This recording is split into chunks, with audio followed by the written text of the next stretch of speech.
Bien, mesdames, messieurs, je vous propose de nous installer. Nous allons reprendre nos travaux dans le cadre de ce colloque Groupe X Maroc. Et pour commencer cette dernière partie, avant d'accueillir les différents invités qui nous font le plaisir d'être parmi nous, je voudrais vous proposer quelques images d'une rencontre que le groupe X Maroc a eue il y a quelques jours avec le CEO EMEA de Google.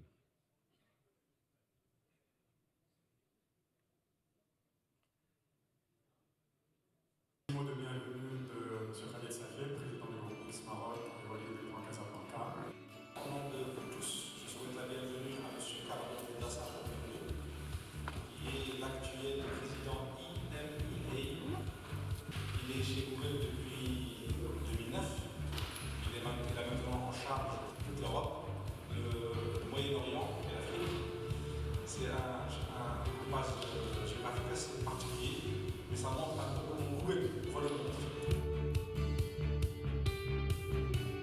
C'est une chance quand on est chez Google, c'est une chance quand on est partout, de se dire avoir le courage de tenter de faire des choses qui changent le monde. Ce projet-là, le projet Loon, qui est ces ballons que nous on veut mettre dans la stratosphère à 2 fois plus haut que les avions, rassurez-vous. On ne le met pas à hauteur d'avion qui se casse la gueule avec les avions qui passent, on le met 2 fois plus haut, avec une connexion Internet qui se passe de ballon en ballon, qui pourra amener peut-être la connexion dans les zones rurales à un coût beaucoup plus bas. Et donc amener sur Internet 5 milliards de personnes qui aujourd'hui n'y sont plus. On a besoin de la collaboration des États, on a besoin de la collaboration des États ici et dans plein d'autres pays, parce qu'il faut autoriser ces systèmes-là, il faut les contrôler, les vérifier. Mais imaginez ce qu'on pourra faire si on fait ça. Voilà. Des ingénieurs chez nous qui réfléchissent sur ça, ils se disent si j'y arrive, je change le monde. Et donc ça me motive, ça me donne envie d'aller loin. Si on leur dit tu vas réfléchir à comment diminuer de 0 à 1% la consommation d'énergie dans le sud du Minnesota, ça va être dur de les motiver autant que de développer un projet de ce genre. Donc avoir le courage et l'envie de tenter des choses qui changent le monde. L'innovation, ce n'est pas quelque chose qu'on peut mettre dans une boîte en disant moi je sais ce que le client fera, moi j'ai raison, etc. L'innovation suppose de se mettre à l'écoute. Et l'innovation suppose qu'on fasse interagir les autres pour vous et on essaye de faire en sorte que ce soit le client et le marché qui nous disent ce qui se passe et ce qu'on peut faire. Donc c'est un peu cette habilité de s'oublier, de se mettre à l'écoute, de dire c'est pas moi qui compte, c'est ma capacité d'écouter qui compte. Ne pas se dire j'ai raison ou je veux avoir raison, mais ce qui est je me remets en discussion. Et c'est peut-être pour moi l'aspect le plus beau de ce qu'on voit sur Internet aujourd'hui, et avec les nouvelles innovations, c'est qu'elle oblige chacun d'entre nous à s'oublier. Et j'espère que ça nous aidera à construire un monde un peu meilleur, parce qu'on va d'une quelque façon pouvoir s'intéresser aux prochains, aux autres, et donc construire des choses qui sont plus pertinentes pour eux. Voilà. Quand les citoyens voient des problèmes, les entrepreneurs, eux, voient des solutions, voient des opportunités. Absolument. Et donc c'est tout l'objet de cette table ronde aujourd'hui avec Asman Boukali, qui a fondé GoMobile, qui est un ancien polytechnicien. Également Amin Zez, qui est aujourd'hui Managing Director d'Endeavor Maroc.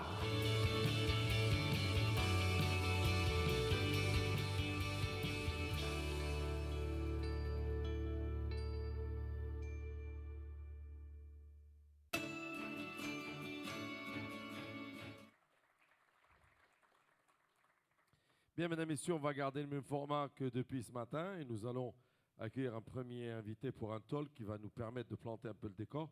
Avant d'accueillir l'ensemble des intervenants, et notre invité est le président Grande École Entrepreneur, Alexandre Tedeschi. On va vous céder la place ici. Venez, monsieur Tedeschi. Allô. 10 minutes 10 minutes, sans chrono, donc je ne sais pas si je tiendrai. Je suis très content d'être parmi vous et j'aimerais commencer par vous transmettre une conviction personnelle et profonde qu'il y a en chacun d'entre nous un talent et qu'on peut le mettre en œuvre et que chacun d'entre nous peut innover. Souvent, le premier frein à l'innovation, c'est nous-mêmes. Et souvent, l'innovation vient parce qu'on rencontre des problématiques et qu'on a envie de résoudre des problématiques. Les enfants innovent. Alors, je vais vous raconter une petite aventure personnelle. À l'âge de 10 ans, je jouais beaucoup au Monopoly avec ma sœur et mon cousin. Et on s'amusait beaucoup, mais les parties étaient un peu courtes. Et souvent, elles finissaient un peu mal. Il y avait des disputes, parce qu'il y avait un gagnant, il y avait des perdants, et les billets volaient un peu. Et là, face à cette problématique, parce qu'à l'époque, on n'avait pas de téléphone, pas de jeu, voilà, d'ordinateur, à la campagne, on n'avait pas de télé, on avait envie de jouer. Donc, on s'est mis à innover face à cette problématique, parce qu'on voulait jouer beaucoup plus longtemps, et on s'est mis à créer de la monnaie. On s'est mis à créer des tas de cartes pour avoir beaucoup plus d'hôtels, beaucoup plus de maisons. J'espère que tout le monde a joué au Monopoly pour comprendre le jeu. Et on s'est mis à créer de la monnaie, à pouvoir s'endetter comme on voulait auprès des banques. Et on a joué comme ça longtemps. Et finalement, il n'y avait jamais de vrais perdants, puisque avant le passage devant les propriétés, on s'endettait auprès de la banque, on mettait beaucoup plus d'hôtels et on augmentait les loyers et on pouvait se refaire. Et c'était fantastique. Et bon, moi, j'étais à l'origine de ça. Et finalement, j'ai entraîné aussi ma sœur et mon cousin à être très innovants. Et les enfants, finalement, peuvent être innovants. Et on avait finalement inventé, sans rien connaître à la finance, un peu de la finance. D'ailleurs, la morale de cette histoire, c'est qu'à 10 ans, j'ai peut-être connu ce que nous allons connaître bientôt. Je l'espère pas, mais voilà, c'est possible. Parce qu'à la fin de la partie, qui des fois durait plus de 3 jours, le plateau, il vole beaucoup plus haut quand on a créé beaucoup d'argent. Voilà. Et les disputes étaient beaucoup plus franches et vives. Voilà. Les étudiants innovent beaucoup. Là aussi, une expérience personnelle. Je suis d'une génération où en France, je devais faire mon service militaire et il y avait une façon un peu d'éviter le service militaire, même si j'aurais bien voulu être officier dans la marine et faire le tour du monde ou chasseur alpin parce que j'étais un fou de ski. Je voulais faire aussi une expérience en Angleterre et donc face à une problématique d'éviter l'aléatoire du service militaire, parce que je n'étais pas garanti de faire le tour du monde, je préférais des choses un peu plus sûres, mais je me suis mis, et je voulais faire un master en optique, voilà, après mes études de Supélec, je me suis mis à innover et à avoir des idées, et j'ai décidé de faire des recherches en holographie sur des surfaces non planes, et j'ai trouvé mon financement. Donc problématique, on innove. Et aujourd'hui, pour les jeunes, il y a deux, je dirais, catégories de jeunes. Il y a les jeunes qui sont pas trop formés et les jeunes qui ont beaucoup de formation. Pour la première catégorie, ils ont aujourd'hui des vrais problèmes pour trouver des boulots et ils sont extrêmement innovants. On ne se rend pas compte comment ils s'adaptent, ils bougent, ils arrivent à passer les frontières pour trouver du boulot, et beaucoup s'impliquent dans les startups. Et pour ceux qui sont très diplômés, il y a une nouvelle vague où finalement il y a aussi un constat, même s'ils pourraient avoir des très bons jobs dans les très grandes entreprises, beaucoup d'entre elles ne les attirent plus, elles sont plus assez sexy, puis il y a le rêve des startups numériques. Et donc il y a beaucoup aussi par rapport à ça qui se mettent à innover, à créer des startups parce que voilà, ils ont d'autres aspirations. Voilà, les jeunes peuvent innover, et les étudiants. Salariés, on peut innover. Il se trouve que j'ai fait 22 ans dans un grand groupe, Gaz de France, GDF Suez. J'étais principalement directeur de projet en charge d'acquisition à l'international. J'ai géré des très très grosses affaires. Et l'innovation m'a aidé au quotidien. Et même dans un grand groupe où, bien entendu, il y a des règles, on ne peut pas non plus faire tout ce qu'on veut, pour des négociations, pour emporter des affaires, et des affaires qui, là, étaient en milliards d'euros, l'innovation, la créativité, c'est très important. Et on peut le faire, bien entendu, dans un cadre qui a ses règles. J'ai même été plus loin, j'ai été innovateur en faisant des innovations de rupture, en gestion des risques, en CO2, ce genre de choses. Donc le salarié peut entreprendre, certes, et innover, certes dans un cadre un peu particulier. Bien entendu, l'entrepreneur peut innover. Et je lui conseille même d'innover. Donc moi, après ce grand groupe, j'avais une faim encore et une boulimie d'entrepreneuriat et d'innovation. Et donc je me suis mis à entreprendre, à être investisseur et entrepreneur. Et c'est pas une affaire que j'ai envie de faire, c'est plusieurs affaires. Bon, ça c'est particulier. Mais voilà, et l'innovation est important. pour entreprendre. Il se trouve que ces 15 dernières années, je me suis beaucoup impliqué dans le milieu associatif et comme président de Supélec Entrepreneurs et aussi président de Grande École Entrepreneurs, qui est une fédération de clubs entrepreneurs de diplômés des grandes écoles. J'ai rencontré et suivi, rencontré plus, mais suivi plus de 1500 entrepreneurs, c'est assez énorme. Et j'ai vu, je voudrais vous communiquer ça, j'ai vu beaucoup de gens dans la difficulté, j'ai vu beaucoup de gens aussi dans le succès. Et j'ai cette particularité de suivre les deux populations. Et ce n'est pas toujours facile d'ailleurs de réunir ces deux populations dans des groupes. J'ai des très très belles histoires à raconter. Et je connais, j'aimais bien l'intervention de votre ministre de l'Industrie ce matin.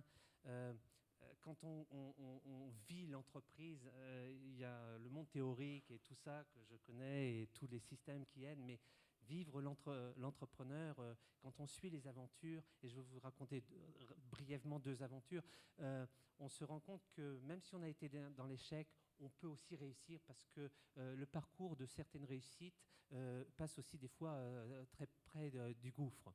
Il se trouve que j'ai un camarade, Jean-Baptiste Rudel, qui est un Supélec, qui a une entreprise qui est star, qui s'appelle Criteo, qui fait de la publicité sur Internet, qui s'est introduit l'année dernière au Nasdaq pour 3 milliards de dollars. Quand on connaît son aventure, c'est un type aussi en France qui a été classé comme la plus grosse croissance des 5 dernières années, avec 200 000% de croissance. Quand on connaît son aventure, ça permet de dire quand même que voilà, il y a des aléas et que même si on est entrepreneur et qu'on est dans l'échec, si on a l'énergie, à un moment, si on remet de l'énergie, on peut aussi être un peu plus dans le succès. Donc, il se trouve que je connais bien son aventure. Il avait levé 3 millions d'euros et après 3 ans, il avait tout cramé et il faisait que 10 000 euros de chiffre d'affaires. Autrement dit, quand on va voir ses premiers investisseurs pour qu'ils remettent au pot, même si on leur propose de changer de modèle, c'est quand même très difficile et c'est même impossible. Quand on se tourne après vers d'autres investisseurs, c'est pratiquement impossible, c'est même impossible. Il a eu un coup de chance de trouver un seul investisseur à l'étranger qui a voulu lui remettre de l'argent et après les autres ont suivi. Et cet investisseur que je connais aussi avait fait fortune et venait d'arriver dans un fonds et ses associés ne voulaient pas faire l'affaire. Et ils lui ont dit, cette affaire, on ne la ferait pas, mais on veut que tu fasses cette affaire parce qu'il faut que tu te plantes pour comprendre notre métier. C'est leur plus belle affaire, voilà. Donc, on peut passer au bord du gouffre, il faut de l'énergie, il faut continuer et on finit par y arriver. Et j'ai connu des gens, puisque je les suis sur pas mal d'années, qui sont dans l'échec, mais qui ont cette énergie et qui finissent par rebondir. Donc, voilà. C'est une longue aventure, l'entrepreneuriat, l'innovation, il faut y aller. Je vais rapidement un peu finir. Dans le monde, il y a vraiment énormément d'opportunités, vraiment. Beaucoup de systèmes sont en train de se révolutionner, ça ouvre des possibilités fantastiques. Et j'ai rencontré plusieurs entrepreneurs qui se basaient un peu n'importe où dans le monde et arrivaient à faire des business mondiaux. Et je pense aujourd'hui qu'il y a beaucoup de talents dans cette salle, beaucoup de talents à mettre en œuvre au Maroc et qu'on peut faire dans votre pays. Vraiment, j'ai l'entière conviction qu'on peut faire des business mondiaux à partir du Maroc. Voilà, on va parler d'innovation et merci beaucoup.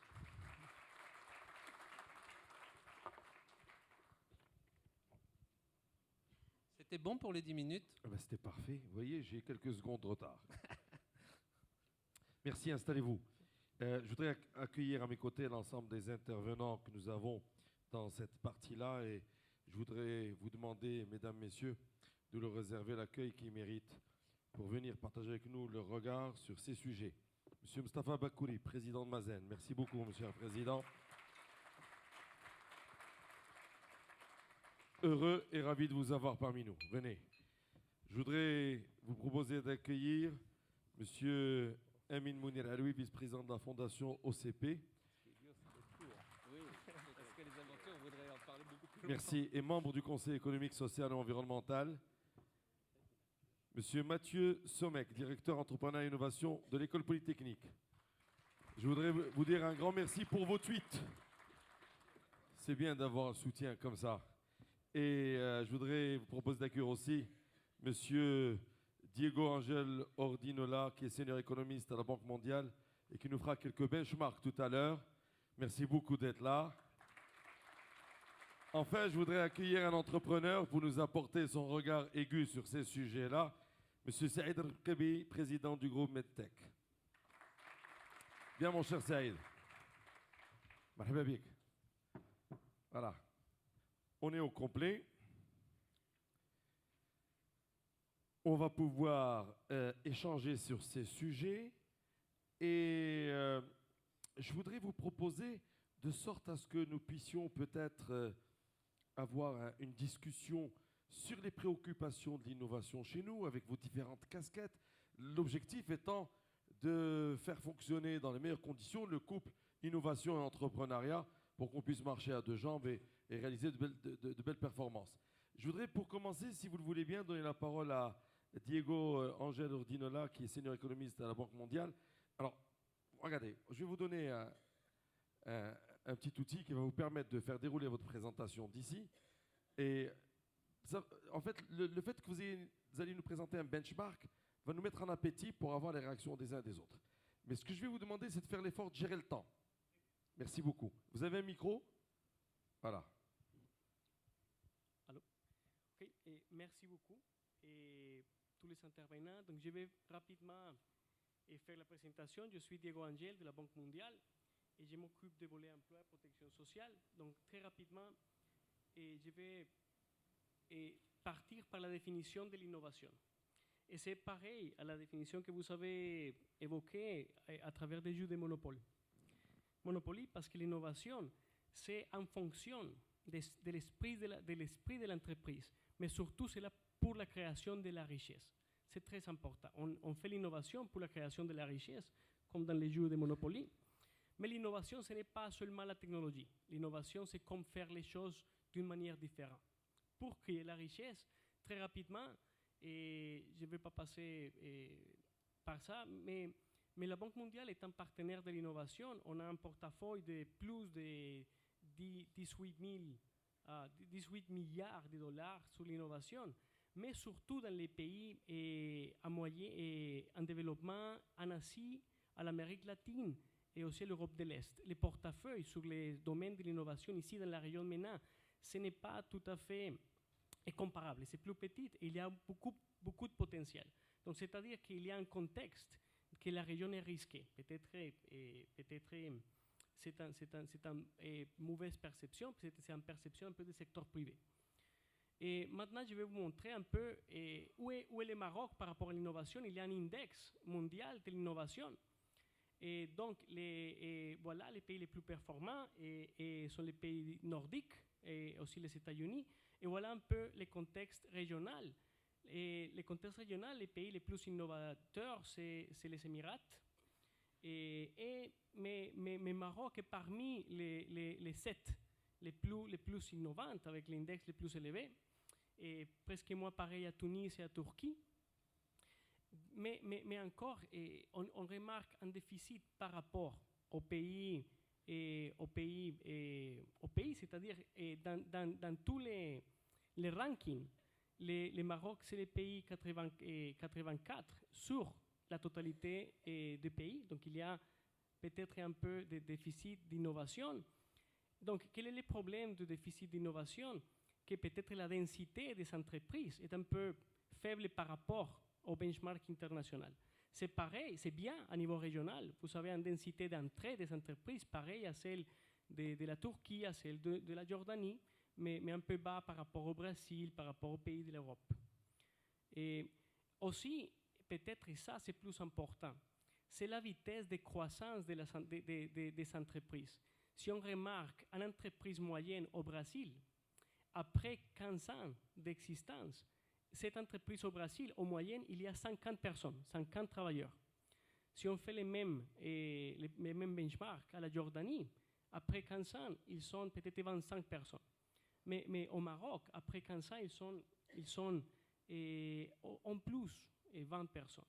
Donc il y a un déficit de croissance et par rapport peut-être les standards régionaux et aussi par rapport les standards des pays de développement. Et donc, on a expliqué, mais c'est quoi l'innovation? Qu'est-ce qu'il faut faire pour développer l'innovation? Et bien sûr, il faut travailler sur les programmes, les pépinières, les laboratoires, les universités. Mais on a fait une étude, l'Institut de la Banque mondiale, c'est quoi les déterminants de l'innovation? Sont les programmes ou sont un peu l'écosystème? Et on a trouvé que les pays les plus innovateurs et aussi les pays qui changent plus l'innovation sont les pays avec les fondamentaux, et avec des fondamentaux bien développés comme l'éducation, la gouvernance, la transparence des secteurs financiers, les communications, etc. Je vais rapidement dire une autre chose. C'est un peu l'accès à capital risque. On a évoqué ça dans les deuxièmes tables rondes. C'est-à-dire qu'on a fait une étude aussi à niveau mondial. Et si on a un groupe d'entreprises avec accès à capital risque privé, ils sont 100% plus probabilité de réussir et aussi de croître à niveau d'emploi que les entreprises qui n'ont pas accès à ce type de capital. On voit un peu le cas de l'Espagne. Si on a accès à capital risque privé, il y a une probabilité de croître, de réussir de presque 10%. Mais si on n'a pas accès à ce capital risque et d'investissement, les entreprises ne réussissent pas. En fait, il y a une destruction. Donc, c'est très important de développer ce système de capital risque. Ce qu'on a noté, c'est qu'au Maroc, ce système de capital risque, et par rapport au PIB, c'est très faible. Vous l'avez, c'est-à-dire vous avez développé déjà quelques mécanismes, mais selon un inventaire qu'on a développé, vous avez 32 fonds de capital risque. C'est approximativement $1 milliard. Mais la plupart de ces fonds de capital risque sont sur l'étape de croissance de l'entreprise. Sont des capitaux de développement et les capitaux d'expansion, les projets d'autoroute, l'infrastructure, l'énergie, etc. Mais pour l'amorçage, que c'est vraiment où les PME sont là, il y a très peu de fonds de capital. Et même, vous avez développé en 2005 un cadre légal pour ce type de fonds, mais il y a seulement deux fonds de capital risque pour les PME. Et voilà donc quelques conclusions et recommandations, peut-être pour le débat. C'est que le PME au Maroc, il montre quelques problèmes de croissance. Peut-être la taux de la densité n'est pas mal. Vous avez réussi à avoir pas mal d'entreprises qui démarrent, mais ils ne croient pas. Et comme par rapport au niveau international. Et aussi, on a l'expérience internationale, il montre que l'accès au capital risque est important pour les réussites de ce secteur des entreprises et pour l'innovation. Mais malgré des efforts, il y a toujours un manque d'investissement sur des fonds d'investissement pour le capital risque, surtout pour les dédiés aux PME. Et finalement, c'est très important de savoir que l'innovation, et surtout le déterminant de l'innovation, est lié aux aspects structurels, l'éducation, l'investissement, le climat d'affaires, la gouvernance. Ce n'est pas seulement à travers des programmes, mais à travers des fonds et à travers des programmes qu'on va résoudre les problèmes de l'innovation. C'est vraiment, il faut attaquer aussi les problèmes structurels tels que la qualité d'éducation, les autoroutes, l'infrastructure, les communications et la gouvernance. Merci beaucoup. Merci beaucoup. Merci beaucoup. Je voudrais rappeler à l'ensemble des participants que vous avez les hôtesses avec leurs tablettes. Je vais demander aux hôtesses de faire un tour dans la salle avec les tablettes, s'il vous plaît, pour pouvoir poser vos questions au fur et à mesure et enrichir le débat. Je voudrais aller vers Amina Alaoui et je voudrais l'interpeller avec sa double casquette, celle de vice-président de la fondation d'OCP, mais aussi celle de membre du Conseil économique, social et environnemental. Alors, il y a un travail qui est fait aujourd'hui au niveau du Conseil sur ces problématiques d'innovation. Et j'ai envie de dire, quel diagnostic fait-on? Je ne vais pas dire vous faites, puisqu'on est membres tous les deux, mais je serais hypocrite, mais quel diagnostic fait-on au sein de la commission et quels sont les leviers sur lesquels il faut agir? Et j'aimerais, mon cher Amine, que nous puissions partager ça. Nous avons cette opportunité magnifique d'être chez les X, de pouvoir partager ça de manière directe, simple et sans langue de bois comme on sait le faire. Très bien, merci. Merci mon cher Sami. En fait, c'est assez intéressant parce que le sujet du travail que l'on a entrepris il y a à peu près un an au niveau du Conseil est très, très semblable au thème que vous avez, mais dans l'autre sens, c'est-à-dire que ce n'est pas l'entreprise qui vient en amont, mais elle vient en aval, c'est-à-dire quel est l'impact de la recherche, du développement et de l'innovation sur le social et sur l'économique au niveau d'un pays. Alors, ce qui est intéressant, c'est que nous avons commencé à travailler il y a à peu près un an et nous sommes partis sur des bases qui sont complètement fausses et qui sont souvent, malheureusement, répétées dans un certain nombre de cercles de réflexion. Cette base qui est fausse est le fait de dire que nous démarrons à partir de zéro. C'est-à-dire que nous avons un environnement de R&D innovation, en particulier autour de l'université, qui est neutre. Et le travail que nous avons fait a démontré qu'en fait, on n'est pas sur une base qui est neutre, mais on est sur une base qui est négative. C'est-à-dire que en fait, l'environnement marocain, que ce soit au niveau du public ou du privé, je vais lâcher le mot sur lequel on a eu énormément de débats au niveau du Conseil économique et social, c'est que en fait, l'environnement marocain pénalise la recherche structurée. Et je vais vous donner juste 2 ou 3 exemples extrêmement concrets que nous avons eus à répétition lors des auditions des différentes parties prenantes. C'est que aujourd'hui, dans le monde entier, la principale matière grise première au niveau de la recherche, ce sont les doctorants, ce sont les thésards. On dit que ce sont les chercheurs qui font la recherche. Les chercheurs, en général, encadrent la recherche. Les chercheurs permanents, les personnalités que nous avons dans les universités sont des encadrants, ce sont des généraux qui dirigent l'armée, et l'armée est constituée essentiellement de doctorants qui, eux, font la recherche effective sur le terrain, qu'il soit d'ailleurs technologique ou social ou économique ou autre. Et ces thésards au Maroc n'ont aucun statut. Ils n'ont aucun statut. Lorsqu'ils sont dans une université publique, le mieux qui puisse leur arriver, c'est d'avoir une bourse qui est de 2000 dirhams bruts par mois. Et s'ils sont vraiment très très très bons, il existe une bourse qui s'appelle d'excellence, qui est de 3000 dirhams bruts par mois. Ce chercheur, on va lui demander de faire exactement le même travail, ce jeune chercheur, exactement le même travail que son collègue qui a un environnement de vie beaucoup plus appréciable en Europe ou aux États-Unis, avec des salaires qui sont des multiples à plusieurs chiffres, des chiffres que je viens de vous donner. Donc le premier élément fondamental, c'est que nous n'avons pas de cadre au Maroc qui permettent de payer quelqu'un qui va faire la recherche. Donc ça, c'est le premier point, et c'est fondamental. Vous allez me dire, oui, mais il existe des fondations qui donnent des bourses, il existe des structures qui donnent des bourses, etc. Eh bien, je vous rassure, tous ces gens sont dans l'illégalité la plus absolue. Et personne ne viendra les embêter parce qu'après tout, on s'accorde à dire qu'ils font un travail utile pour la communauté. Mais d'un point de vue purement formel, si demain on a envie d'embêter ces gens, c'est tout à fait possible. Alors ça, c'est du côté public. Du côté privé, je suis une entreprise et je suis un entrepreneur. Et j'ai des idées, et puis j'ai une petite cellule de R&D, mais je veux adjoindre à cette cellule à nouveau des chercheurs de l'université. Eh bien, c'est extrêmement compliqué, parce qu'il n'existe pas de schéma de financement direct d'une entreprise vers une université. Alors vous allez me dire, oui, mais les gens qui sont ici, il y en a beaucoup qui sont dans des entreprises, qui payent des chercheurs qui sont à l'université. Alors à nouveau, je vous rassure, vous êtes tous dans l'illégalité si vous le faites. Et les chercheurs qui acceptent l'argent sont encore plus que dans l'illégalité, puisque théoriquement, si c'est rendu public, ils sont tout simplement virés de leur emploi. Puisque pour avoir le droit d'être payé en tant que fonctionnaire, il faut une autorisation de monsieur le président, enfin de monsieur le chef de gouvernement.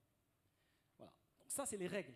Donc, très souvent, quand on discute sur des avancées possibles dans la recherche, dans l'innovation, on va sur des choses qui sont très complexes déjà, qui sont des crédits impôts, qui sont du financement public-privé, du partenariat public-privé. On en parlera. Voilà, on va sur des choses très complexes. Mais toutes ces choses très complexes, à mon sens, ne peuvent pas avoir le jour puisque la base même qui est utiliser ces choses complexes pour alimenter la machine ne fonctionne pas. Donc on a un problème de base qui, à mon avis, en fait, de toutes les façons, avec le travail que nous avons fait au niveau de la commission du CES, du CESE, il n'y a pas eu de précédent. Je pense qu'on n'a jamais posé de manière publique ce problème, qui est le problème vraiment de base. Aujourd'hui, si on veut avoir une recherche de qualité dans nos universités, la première des choses, c'est autoriser les gens à recevoir de l'argent. Parce que là, on se creuse la tête énormément pour savoir comment trouver l'argent, mais ça ne sert à rien de trouver l'argent si je ne peux pas le distribuer. Donc déjà, c'est le premier niveau. Ensuite, à partir de là, on peut passer au stade suivant qui est effectivement de trouver l'argent. Alors là aussi, je vais vous surprendre, mais cette fois-ci du côté positif. Aucun des laboratoires, des centres de recherche ou des chercheurs que nous avons reçus en audition, et Dieu sait qu'on en a reçu, aucun n'a posé le problème du financement. L'argent est disponible, en tout cas pour les gens que nous avons reçus. L'argent est très largement disponible. La problématique est systématiquement sur l'utilisation de l'argent. C'est-à-dire que les gens peuvent lever des fonds. Leur problème, c'est l'utilisation dans un cadre légal, comme je vous l'ai dit précédemment. Donc, il y aura énormément de détails dans le rapport qui sera publié, normalement, c'est dans 1 ou 2 mois, par le CESE. Mais nous sommes dans un environnement d'ingénieurs. Un ingénieur, c'est quelqu'un à qui on pose un problème et qui trouve une solution. Mais on ne peut pas trouver de solution à un problème qui n'est pas posé. Donc, nous avons cru bon, donc, au niveau de la commission du CESE, de poser le problème tout d'abord. Aujourd'hui, il faut tout simplement faire en sorte de fluidifier le circuit de financement de la recherche au Maroc, de façon à ce qu'on puisse la financer. Et une fois qu'on aura fluidifié, on verra s'il existe encore des problèmes. Quelles sont les autres recommandations qu'on pourrait retenir ? Eh bien, ça c'est vraiment la recommandation de base. Hein, c'est vraiment la recommandation de base. Après, effectivement, une fois qu'on a cette base qui est disponible, on va au niveau suivant, qui sont la simplification des relations entre l'entreprise et l'université, puisqu'il s'agit de contrats. Et là, automatiquement, sachant qu'aujourd'hui au Maroc, la plupart des universités sont publiques, donc le bassin de R&D sont dans les universités publiques. Les contrats entre une entreprise privée et le secteur public sont des contrats relativement complexes à mettre en œuvre. Simplifier ces formes de contrats de manière à rendre possible. Parce que souvent aussi, là, le commentaire qu'on fait, c'est que les entreprises marocaines ne veulent pas investir dans la recherche. Oui, mais si je dois investir dans la recherche sans savoir où va mon argent et que je ne puisse pas orienter la recherche, ça pose un problème. Alors, juste pour terminer, on a aussi levé un élément très intéressant, qui est un effet pervers de fond. Toute la problématique que je viens de vous décrire fonctionne pour tout ce qui est maroco-marocain. Et dès qu'on est maroco-international, la problématique disparaît. Pourquoi ? Parce que lorsque vous avez une multinationale ou que vous avez une université étrangère qui a repéré des chercheurs, un groupe de chercheurs, un centre de recherche qui est capable de produire des choses intéressantes, elle les paye à l'étranger. Et là, donc, ce qui se passe, c'est que nos plus brillants cerveaux, même en restant au Maroc, ne travaillent pas au fonctionnement de l'économie nationale, mais ils travaillent avec des orientations qui viennent de l'étranger, tout simplement pour des raisons pratiques, qui ne sont ni idéologiques, ni quoi que ce soit. C'est vraiment des choses pratiques. Lorsque un professeur, on lui paye son déplacement aux États-Unis, en Asie, en Europe, et qu'on lui donne un per diem qui est important, etc., il y va avec plaisir et il fait le travail correspondant. C'est quelque chose que moi, entrepreneur marocain, je n'ai pas le droit de faire au Maroc. Donc, on a des effets pervers qui sont importants. Il faut résoudre cette partie-là qui est réellement fondamentale. Et puis après, bon, effectivement, on peut passer à des choses plus sophistiquées du style crédit, impôt, recherche, relations, etc. Alors, dernière question, Amina Alaoui. Est-ce que dans le travaux du Conseil et de cette commission, vous avez identifié des secteurs pour lesquels le Maroc avait plus un intérêt à investir en termes d'innovation. Il y a des secteurs assez traditionnels hein, où tout ce qui est recherche, innovation avec les jeunes, hein, les technologies de l'information sont un secteur qui revient toujours parce que les moyens à mettre en œuvre au départ ne sont pas forcément très très importants et le retour sur investissement peut être extrêmement important. Mais il y a des problématiques que nous seuls pouvons résoudre parce qu'elles ne nous concernent que tout seuls. L'exemple le plus simple, c'est l'arganier. Si je prends l'arganier, aujourd'hui, nous avons intérêt, nous, en tant que Marocains, à développer tout ce qui est possible de développer autour de cette plante qui ne pousse quasiment que chez nous. Et ce n'est pas quelqu'un de l'étranger qui va venir nous aider. Que font les centres de recherche étrangers? Ils viennent rechercher la matière première qu'ils vont emmener chez eux, qu'ils vont transformer et pour laquelle ils vont faire des efforts. Mais c'est vrai pour l'arganier, c'est vrai pour tout ce qui est typique au niveau national. Nous avons des produits nationaux, nous avons un environnement national, nous avons, je reprends ma casquette rapidement dans le groupe OCP, c'est que nous avons des mines qui sont des mines assez particulières au Maroc. Tout ce qui est développement de ce secteur minier ne peut pas être fait par l'étranger parce qu'il n'intéresse pas forcément les structures de recherche étrangères. Nous avons nos particularités. Donc, en priorité, se focaliser sur ce que personne ne fera à notre place. Hein, donc, l'agriculture est un point très très important de ce point de vue-là. Mais aussi, il y a un certain nombre de secteurs industriels. Et puis, des secteurs qui sont naturellement relativement prolifiques en retour sur investissement.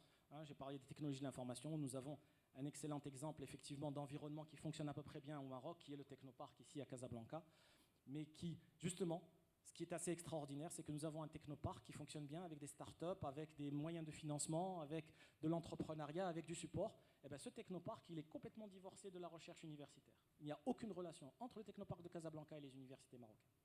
Merci beaucoup. Je voudrais vous proposer d'aller vers Sim Mstafa Bakouri, président de Mazen. Je voudrais vous remercier, Sim Mstafa, d'être parmi nous cet après-midi dans le cadre de ce colloque X. Alors, peut-être pour commencer dans le décor, rappelez-nous les enjeux pour Mazen. En quelques mots, la mission et les grands chantiers. Et après, je voudrais qu'on parle de R&D chez vous, évidemment, parce que c'est le sujet important. C'est pour ça que je commence par un sujet un peu plus large. Merci, Sétiens. Mais d'abord, je dois dire le plaisir que j'ai à être ici. Donc, c'est pour parler de ces problématiques d'innovation. Et je voudrais commencer par, peut-être pour parler de ce sujet, que pour la suite de ce que M. Tedeschi disait tout à l'heure, on peut innover quand on est enfant, étudiant, salarié, entreprise. On peut aussi innover quand on est un pays.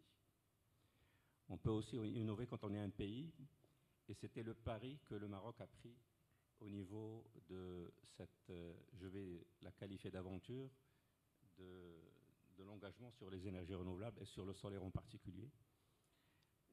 Et cette innovation a été rendue, être le résultat d'une nécessité. On peut innover par opportunité, mais on peut aussi innover, on doit innover par nécessité. Et c'était le cas en l'occurrence. Rappelons-nous que le Maroc avait lancé une dynamique économique il y a maintenant plus d'une dizaine d'années, il y a presque une quinzaine d'années, avec les plans sectoriels, qui étaient aussi nécessaires pour donner des relais de croissance. Je vais faire court. Une dynamique économique a à un moment donné besoin d'être accompagnée par des ressources énergétiques qui doivent être un levier de compétitivité, aussi bien pour le tissu productif que pour les consommateurs, les ménages, sur l'aspect social. Le Maroc, on connaît sa situation sur le plan énergétique, donc pays importateur de quasiment toutes ces énergies primaires, avec une consommation qui a connu un rythme assez élevé sur ces 15 dernières années, donc une moyenne de 7%, qui est la résultante de la croissance économique, d'une dynamique de mobilité de la campagne vers la ville qui ne s'est pas arrêtée, avec tout ce que cela entraîne comme modification des habitudes de vie, l'équipement des ménages, et puis le développement industriel qui accompagne. 7% de croissance par an, ça veut dire devoir doubler de capacité énergétique tous les 10 ans. Il y a très peu de pays qui ont à affronter ce type de défi.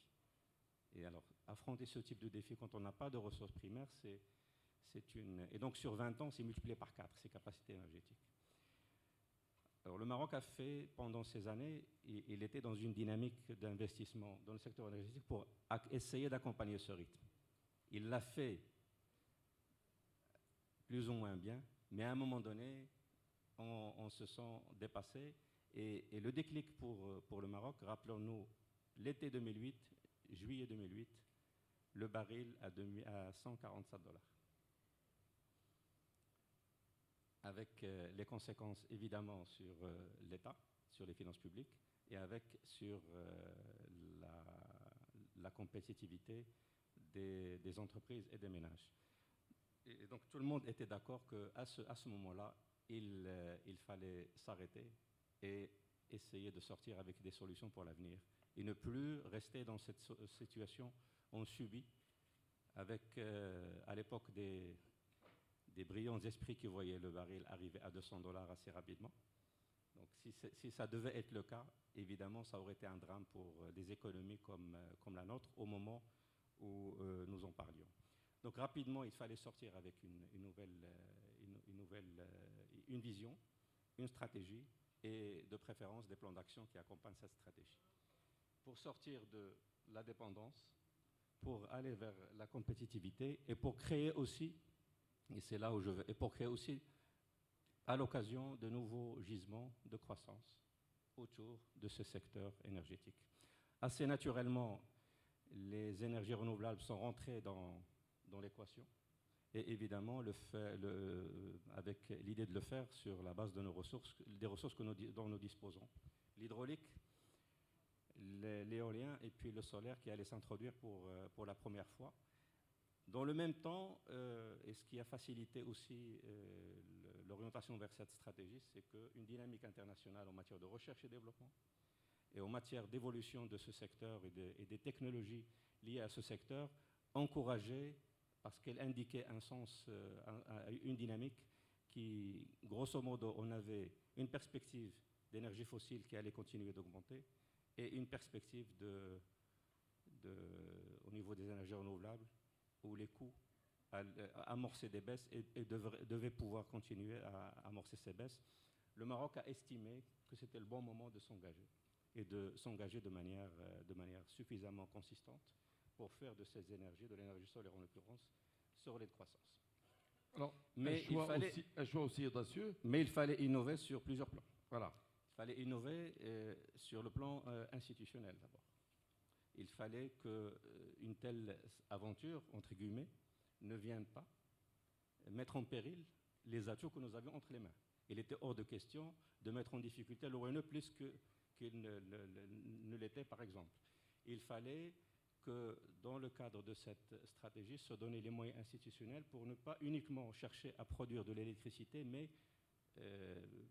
saisir les opportunités qu'une telle orientation allait présenter sur le plan industriel, sur le plan R&D et sur le plan de développement des territoires. Parce que nous parlons de projets de renouvelables, nous parlons de projets renouvelables de très grande taille. Donc, au niveau institutionnel, une innovation, libéralisation du secteur de l'énergie, de la production du secteur de l'énergie renouvelable, création d'acteurs nationaux pour encadrer et porter ce plan, parce qu'il faut donner de la visibilité sur un terme suffisant. Nous parlons d'investissement de très long terme. Et puis, après, il faut passer à l'action et pour crédibiliser le tout. Il y a beaucoup de pays, le Maroc l'a fait aussi à certaines époques. Il ne suffit pas de sortir de bonnes visions et de bons plans d'action, il faut aussi les déployer. Et ça a été le premier défi pour Mazen. Ça a été de crédibiliser toute cette vision. On n'a pas trouvé mieux que de commencer par un vrai projet, un projet à la bonne taille, à travers lequel il fallait démontrer que cette vision avait du sens. Ça a été Ouarzazate, c'est le site qui présentait à l'époque pour nous les données les données disponibles suffisantes pour s'engager de manière aussi forte en termes de connaissance des données solaires, en termes de connaissance des infrastructures, disponibilité du terrain. On a commencé sur Ouarzazate avec un premier projet. Alors je le dis tout de suite, on a refusé de s'engager dans un débat technologique au départ. Le premier défi, ça a été de poser, M. Alaoui le rappelait, de poser le problème et de le poser de la bonne manière. Et le problème, ça n'allait pas être quelle technologie on va utiliser, c'est pourquoi on va développer un projet solaire, il va correspondre à quel besoin, il va répondre à quelle demande. Donc un gros travail de fait avec l'ONE qui gère le réseau national pour bien connaître le profil de la consommation, du besoin électrique, non seulement au moment où on lançait le projet, mais aussi sur les années à venir, parce qu'il s'agit de faire un investissement utile. Et ensuite, ce n'est qu'ensuite que les technologies rentrent en scène. Quelles sont les technologies qui sont susceptibles de répondre à ces contraintes? Je vais faire court là aussi. Par exemple, pour ce premier projet solaire, qui devait être d'une taille suffisante pour que ça soit crédible, la question c'était qu'il doit contribuer à résoudre au moins en partie la problématique de l'investissement dans l'ONE. Et la problématique de l'investissement dans l'ONE aujourd'hui, et encore pour quelques années, c'est de servir la pointe, parce que c'est la pointe électrique qui est un vrai défi. Et la pointe électrique, c'est malheureusement le soir, après le coucher du soleil. Donc, pour que le solaire y contribue, il fallait que la technologie à choisir puisse disposer de possibilités de stockage. Donc, ça a été l'un des premiers éléments du cahier des charges. Ensuite, quel schéma institutionnel? Quand je dis on a créé Mazen ex nihilo, donc avec zéro référence, zéro expérience, mais ça s'est révélé être un atout par contre, parce que ça nous a permis de remettre tout en question.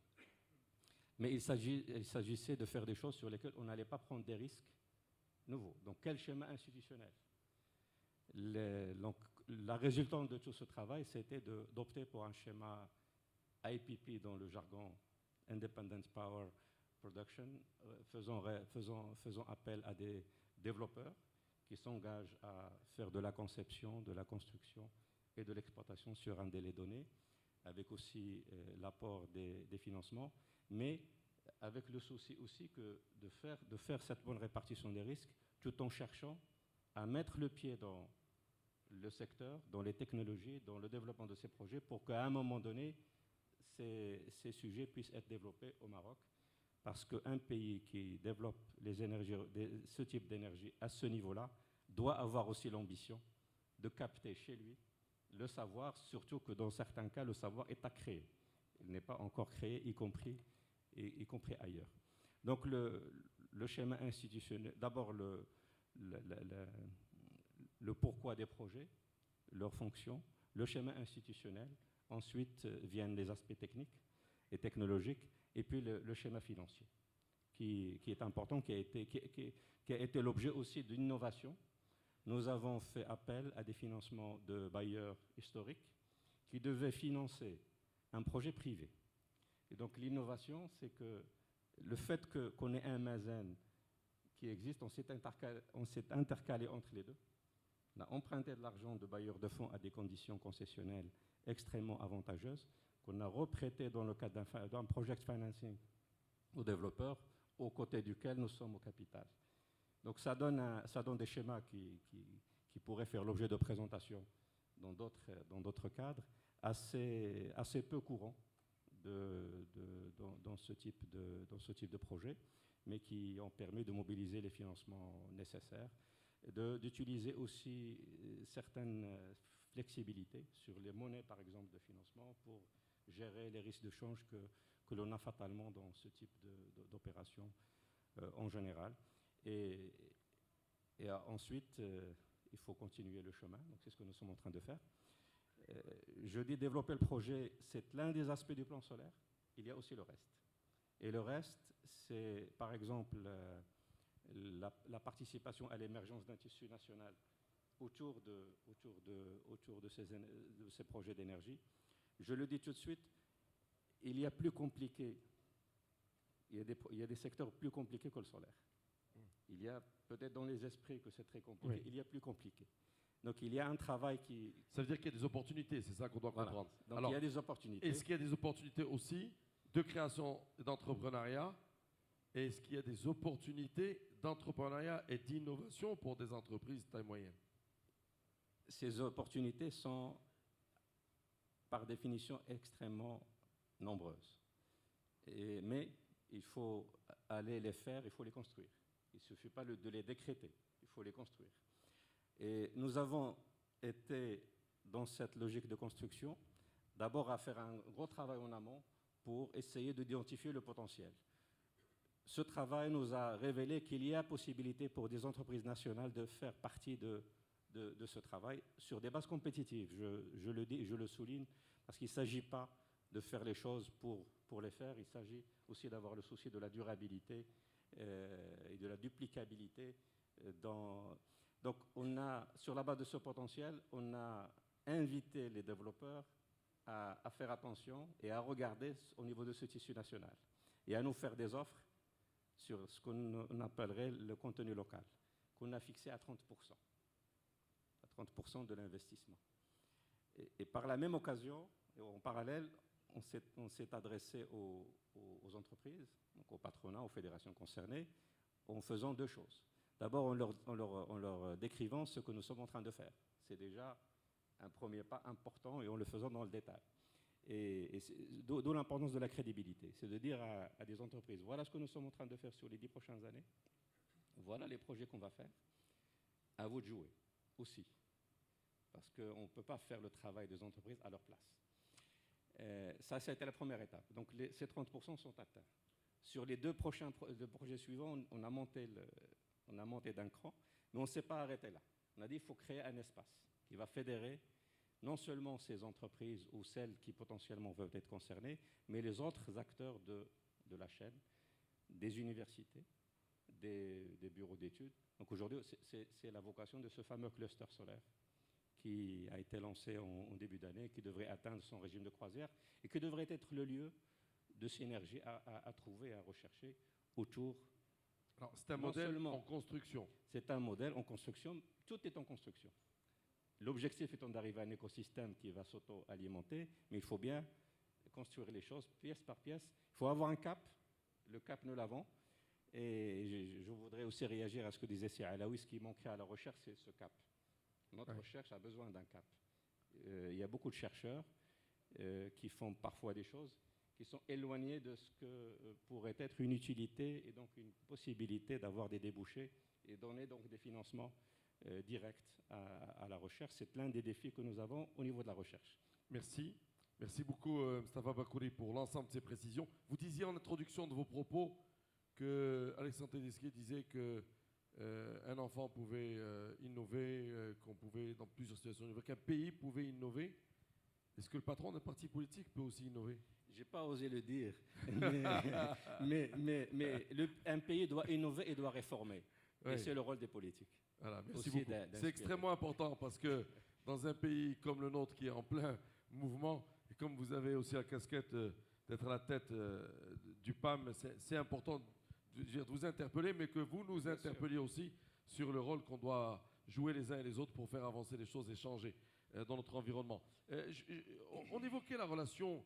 Je vais raconter une petite anecdote parce que j'imagine que la question, parce que tout à l'heure j'ai parlé du baril à $147, une fois le chef de gouvernement posait la question, est-ce que la baisse du pétrole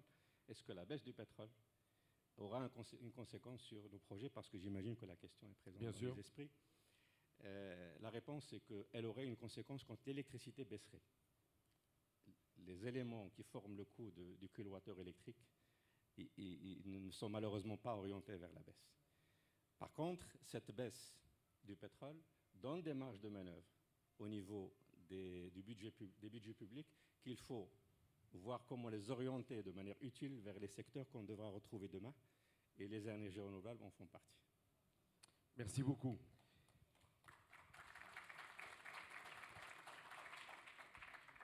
Je voudrais aller vers Mathieu Sommek. Vous êtes, vous, directeur entrepreneuriat et innovation à l'École Polytechnique. On évoquait depuis à plusieurs reprises la relation de l'université, de l'école avec l'industrie, de l'entreprise avec l'université.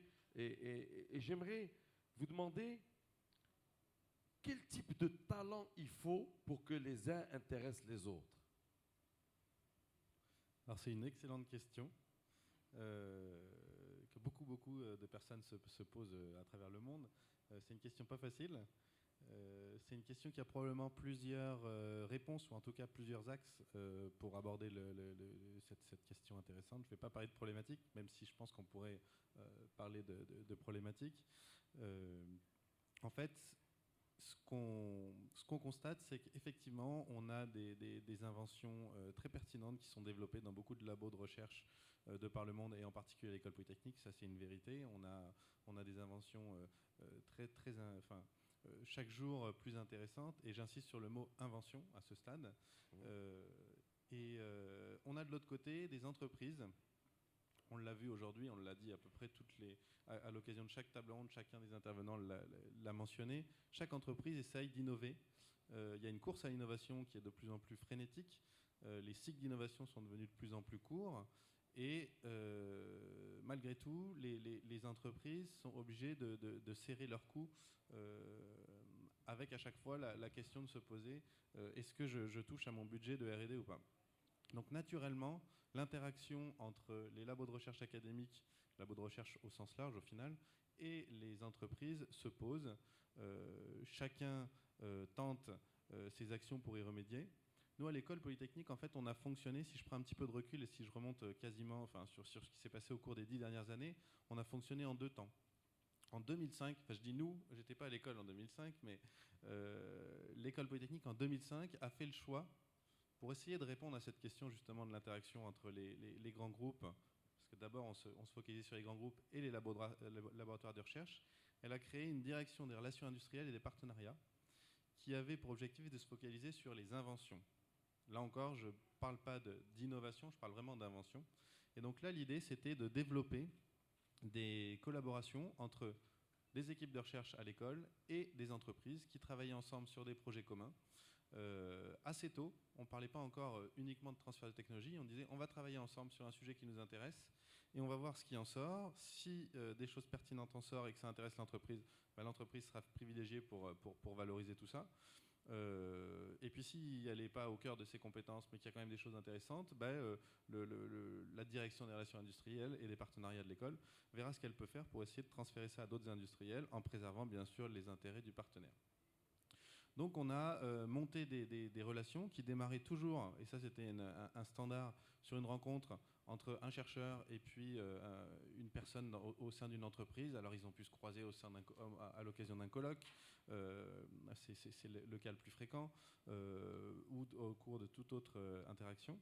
Et on a des jolis exemples comme ça qui se sont montés. Donc on voit démarrer des interactions sur des sujets très bien définis au début, le temps que les personnes apprennent à se connaître.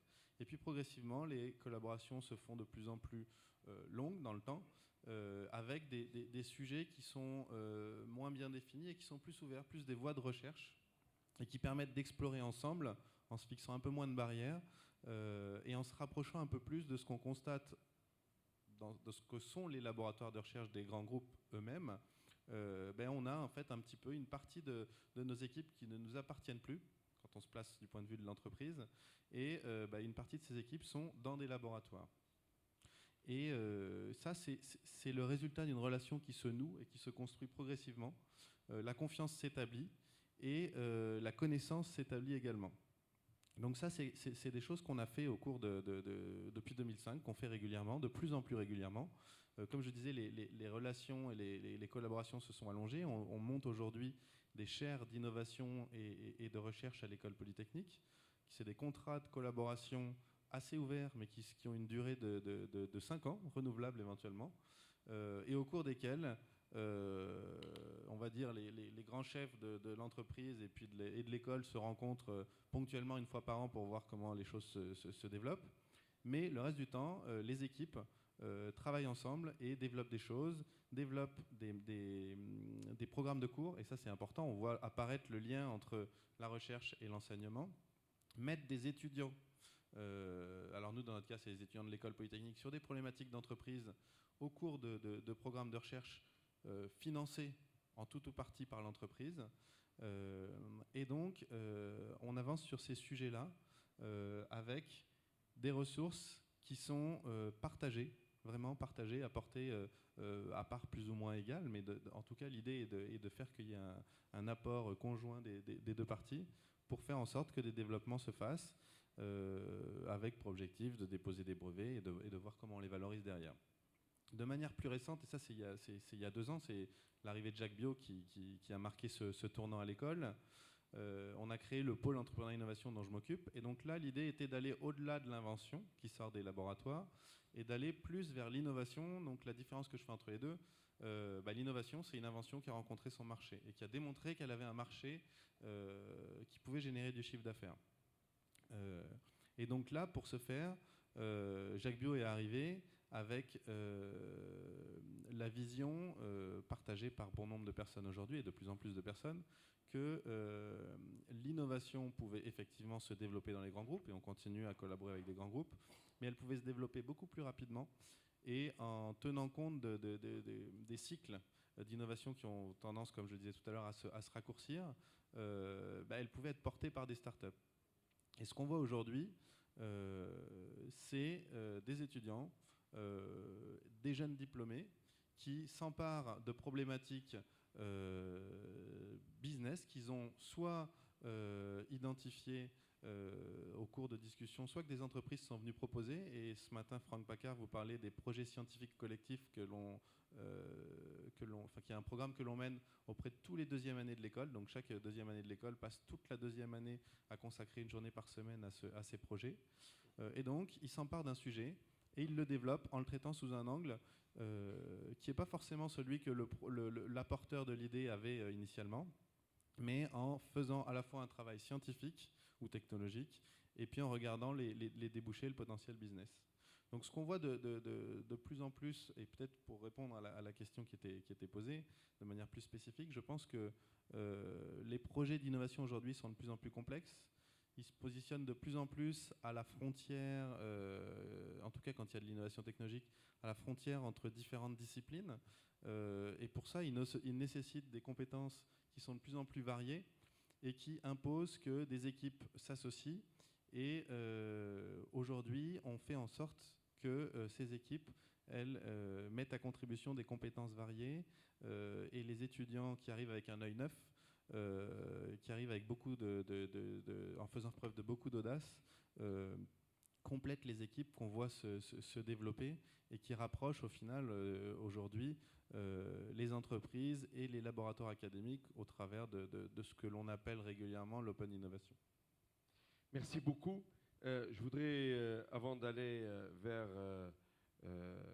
Melika pour voir si nous avons des questions dans la salle, et je sais qu'il y en a, avoir mon dernier intervenant à mes côtés, c'est Aïd Rebi qui dirige le groupe MedTech. Alors, en quelques mots, qu'est-ce que c'est que MedTech? Quels sont les secteurs d'activité et combien d'entreprises? Alors, MedTech est un groupe aujourd'hui qui regroupe plusieurs structures qui, dans un premier temps, on les a construits par opportunité et sur la base donc, en fait, d'un modèle de duplication de business model qui existait dans d'autres pays, qu'on a donc en fait dupliqué ici, et qui par la suite, donc en fait, après un certain nombre d'années de développement et puis d'acquisition donc en fait de structures dans un premier temps par opportunité, avec l'arrivée des nouvelles technologies et notamment donc en fait avec l'arrivée du cloud et tout ce qu'aujourd'hui on achète donc en fait sous forme de service et plus donc en fait sous forme d'infrastructure, on s'est dit par stratégie il fallait absolument qu'on complète notre chaîne de valeur et puis notre stack donc en fait d'offres, et qu'on complète ça par une offre également hardware, parce que notre métier, si on l'approche pas de cette manière-là aujourd'hui, c'est un métier donc en fait qui risque de disparaître dans les 3-5 années donc en fait à venir, puisque à l'avenir vous n'allez plus donc en fait acheter de machines, vous n'allez plus acheter de software, vous n'allez plus acheter paramétrer donc en fait vos softwares, vous allez plutôt payer donc en fait des services à l'utilisation, et toutes ces machines et toutes ces capacités, que ce soit donc en fait des capacités de stockage ou de traitement ou ces softwares, vous allez finalement les avoir sous forme de services. Et si nous, on ne réagit pas aujourd'hui, et si on ne se prépare pas à cette rupture qui est en train d'arriver, et bien demain, vous allez acheter donc, en fait, vos services, tous ces services-là, chez Amazon, chez Google, chez donc, en fait, d'autres, chez Microsoft, chez IBM, bien sûr. Et nos données vont se retrouver finalement hébergées dans d'autres pays, alors qu'on a des données peut-être qui sont confidentielles, des données qui souveraines et qui doivent être gérées ici. Donc voilà un peu rapidement, je dirais, la construction donc, en fait, du groupe. Alors, ce n'est pas la première fois que dans les secteurs dans lesquels vous avez investi, c'est pas la première fois que vous vivez des ruptures de modèles économiques ou des ruptures technologiques, etc. Alors j'ai une première question. Est-ce que dans votre expérience, vous vous souvenez des grandes innovations forcées ou spontanées que vous avez menées?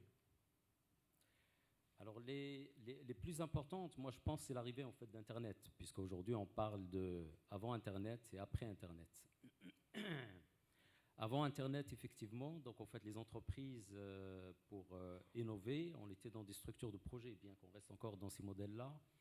On est dans des structures de projet où on part donc en fait de la recherche et développement, on est en train donc en fait de chercher une solution à un problème. Donc en fait, on met beaucoup d'argent pour pouvoir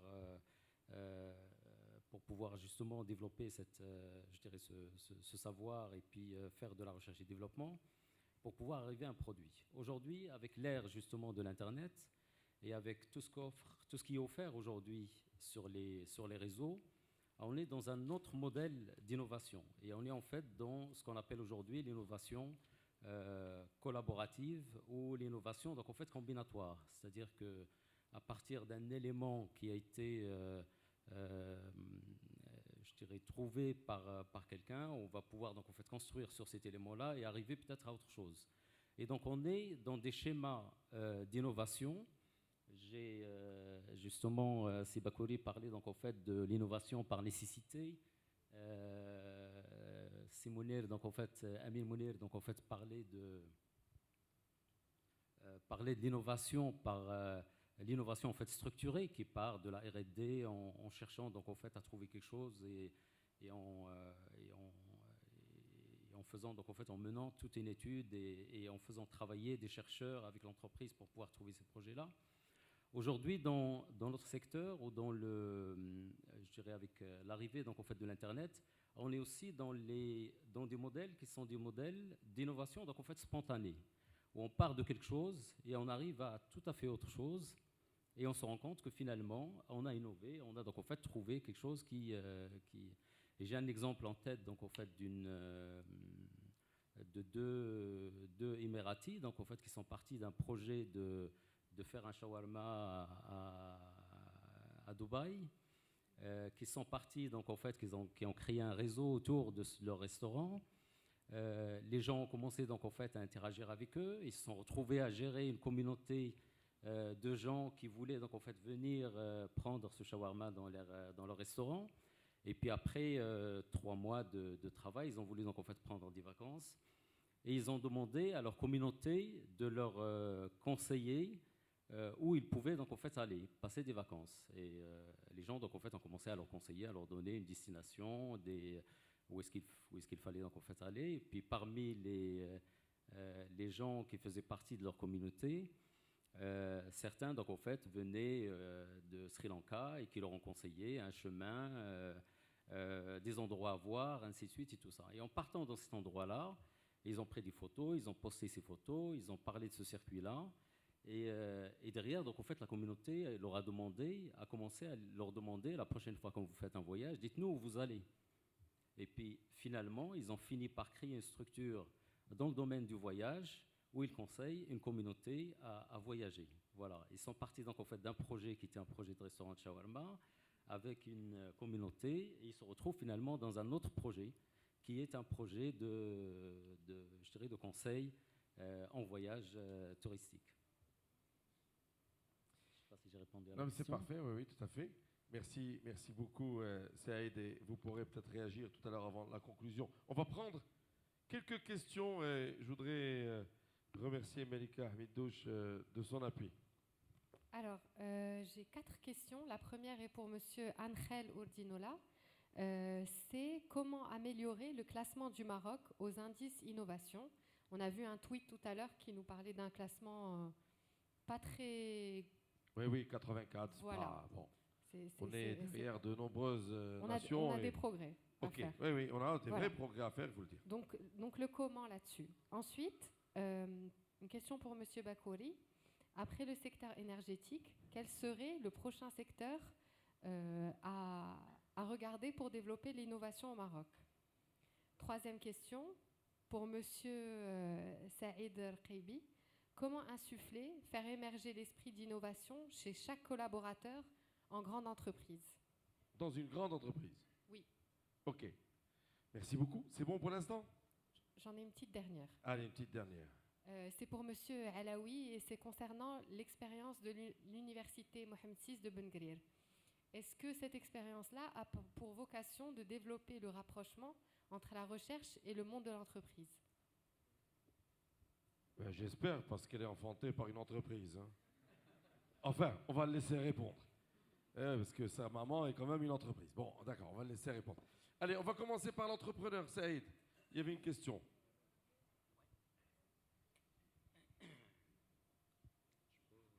Oui, il peut répondre après, il a le droit au joker.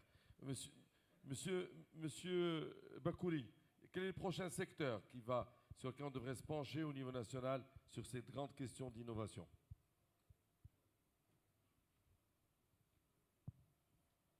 Ça marche pas?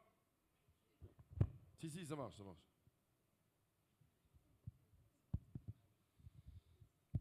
je pense que ça ne marche pas comme ça. On ne traite pas les secteurs les uns après les autres. Il faut les innover tous en même temps. L'innovation, c'est un processus continu et global, et des fois d'ailleurs, il y a des synergies entre secteurs. Et je pense qu'au Maroc, justement, je vais focaliser là-dessus. Je pense qu'aujourd'hui, on devrait regarder cette question de synergie et qui devrait nous inspirer une nouvelle façon de travailler.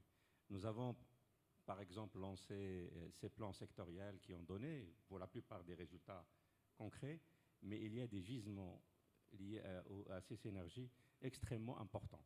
Je vais donner un exemple pour ne pas trop m'éloigner du secteur dont je m'occupe aujourd'hui. J'ai dit tout à l'heure qu'au niveau du plan solaire, nous avions des objectifs, c'est produire de l'électricité, développement industriel, et j'ai parlé de développement territorial. Développement territorial, ces projets qui sont des très grands projets.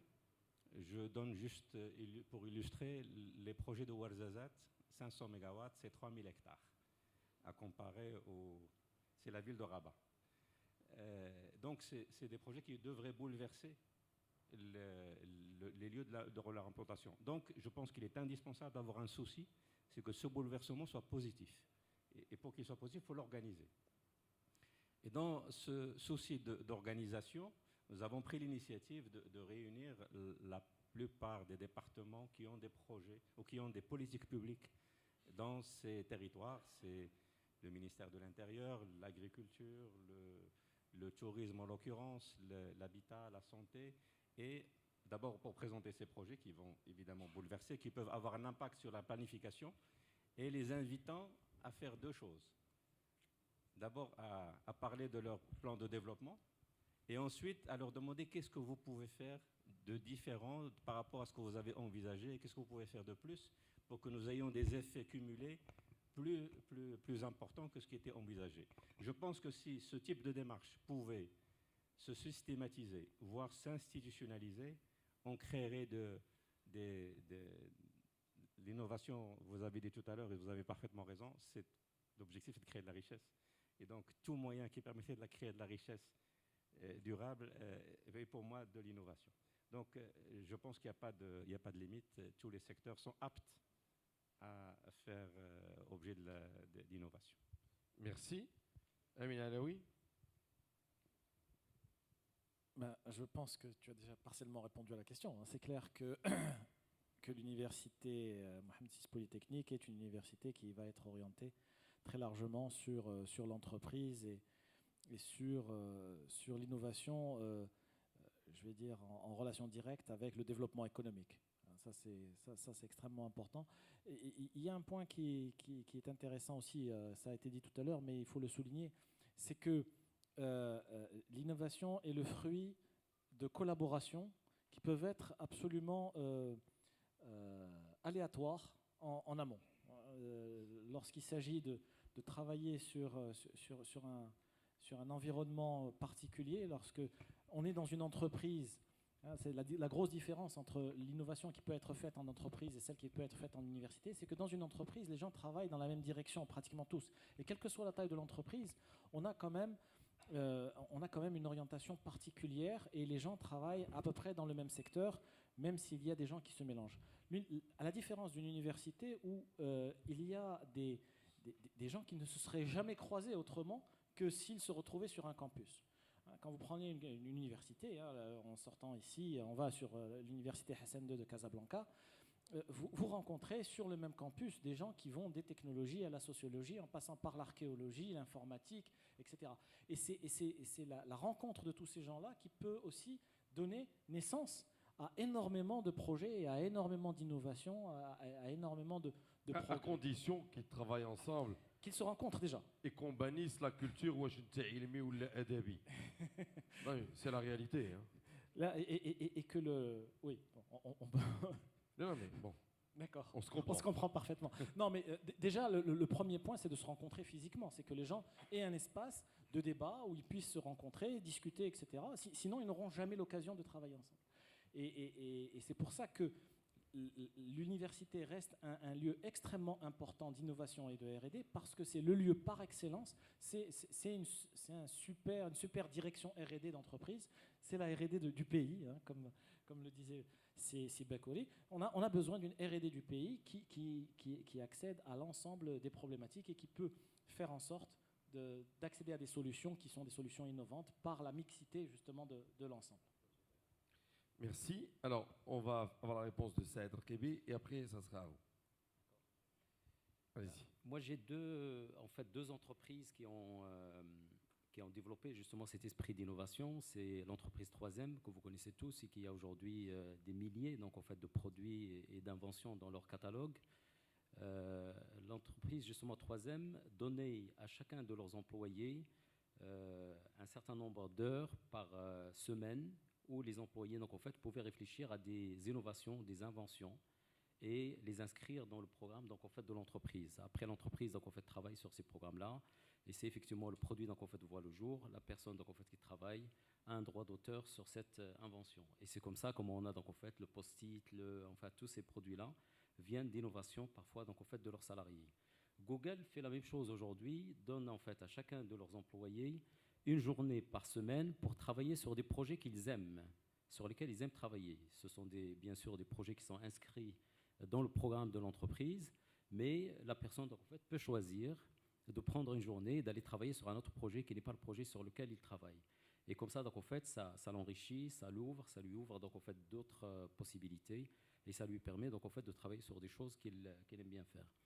L'autre chose dont je veux dire, plus les gens ont une liberté, donc en fait une liberté et par rapport aux procédures, j'allais dire, donc en fait, plus on va enlever les procédures, sachant que de toute façon on a besoin donc en fait de process pour pouvoir garantir la qualité des produits qu'on sort, et bien plus on va libérer les gens plus on va leur permettre de sortir du cadre, plus ils vont pouvoir innover, parce que pour créer, il faut justement sortir du cadre, et il faut de la curiosité et de la créativité pour pouvoir innover. Alors, merci. Avant de passer la parole à votre voisin, j'aimerais peut-être une question très basique, très simple. En tant qu'entrepreneur, qu'est-ce qu'on devrait faire, à votre avis, au sujet du financement de l'innovation dans les PME ? Écoutez, avant d'arriver en fait à cette, je dirais, avant de participer à cette table ronde, je me suis posé la question justement par rapport à ce qu'on a fait jusqu'à maintenant, qu'est-ce qu'on a fait donc en fait d'innovant. Et puis je me suis rendu compte que finalement en 25 ans d'entreprise, on n'a pas énormément innové. Et les seules innovations, donc enfin, je parle en termes de nouveautés, si on prend en fait l'innovation sa définition, dans sa première définition, qui est donc en fait la nouveauté dans le produit ou dans le service. Et je me suis rendu compte que la plupart des produits que nous avons donc en fait édités ou les nouveautés donc en fait qu'on a pu produire se sont faits parce que on a collaboré donc en fait avec un client, parce qu'un client nous a fait confiance. Et je me suis posé la question, est-ce que le financement a été un problème? Et la réalité, c'est que non. Donc, en fait, à chaque fois qu'on avait un client et qu'un client donc, en fait, nous faisait confiance et avec lequel on a démarré donc, en fait, un projet, eh ben, on en a fait très souvent donc, en fait, une édition qui est aujourd'hui vendue au Maroc et qu'on commence donc, en fait, à vendre dans d'autres pays d'Afrique et d'autres pays donc, en fait, en Europe. Et quand on voit aujourd'hui le succès le succès il y a 3 entreprises qui réussissent bien dans le domaine justement du software au Maroc et qui exportent aujourd'hui, qui sont donc en fait dans la monétique. Les 3 sociétés viennent d'une expérience client parce qu'un client à la base leur a fait confiance et ils ont donc en fait ils ont développé donc en fait ce produit qui est maintenant vendu un peu partout dans le monde. Merci beaucoup. La réponse de Diego Angel Urdinola. Merci. Et donc la question, c'est comment améliorer les placements des Maroc par rapport à l'innovation. Donc je vais peut-être faire la réponse par partager 2 anecdotes qu'on était passées en Colombie et sur le secteur de production de café. La première, c'est que les graines de café, il y a un déchet sur la production de café. Et normalement, les agriculteurs en Colombie déchetaient tous ces bactéries, je ne sais pas, ils ont déjeté tout ça. Et il y avait une université en Colombie qui a fait un peu la recherche. Ils ont dit, voilà, ces déchets-là, les kilos de ces déchets au Japon, parce qu'ils l'utilisent pour la cuisine, est 3 fois plus coûteuse que les kilos de café. Donc, ils ont commencé, à travers de cette étude, à faire l'exportation de ces déchets de café à niveau massif au Japon. Et ils ont vraiment augmenté les profits par 3 fois. Donc, comment augmenter l'innovation? Impliquer les universités sur votre contexte local. Vous avez évoqué ça pour les chercheurs, et pour l'ARGAN, etc. Maintenant, je vais évoquer un mauvais exemple aussi avec les cafés. On a une fédération de caféiculteurs, ils sont très organisés, ils font le marketing du café colombien partout.